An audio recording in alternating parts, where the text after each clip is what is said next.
লৰ্ডছত অনুষ্ঠিত তৃতীয় টেষ্টৰ সময়ত ইংলেণ্ডে চাঞ্চল্যকৰভাৱে উভতি আহি ভাৰতক বিপদত পেলায়।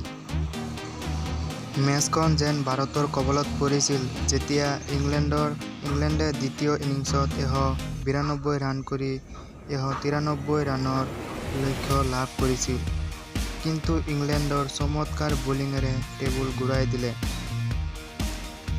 ব্ৰাইডন কাৰ্ছে দুটা গ'ল দিয়াৰ বিপৰীতে জোফ্ৰা আৰ্চাৰ আৰু বেন ষ্টকে এটাকৈ উইকেট দখল কৰি চতুৰ্থ দিনটো 4 উইকেটত 58 ৰান কৰি ভাৰতে সমাপ্ত কৰে। জয়ী হ'বলৈ আৰু 135 ৰানৰ প্ৰয়োজন। কে.এল. ৰাহুলে স্থিতিস্থাপকতা দেখুৱাইছিল যদিও ভাৰতৰ আন টপ অৰ্ডাৰ বেটছমেনসকলে যুঁজ দিব নোৱাৰিলে। উল্লেখযোগ্য যে ভাৰত আৰু ইংলেণ্ড দুয়োটা দলে নিজ নিজ প্ৰথম ইনিংছত 387 ৰান সংগ্ৰহ কৰে।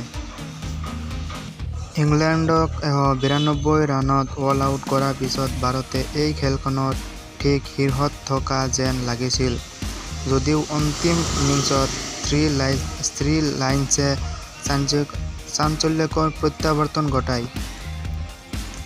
হাতত 6টা উইকেট লৈ জয়ী হ'বলৈ এতিয়াও 135 ৰানৰ প্ৰয়োজন। কোনে জয়ী হ'ব কোনেও নাজানে বাবে অন্তিম দিনটোৰ বাবে মেচখন একেবাৰেই সাজু হৈছে।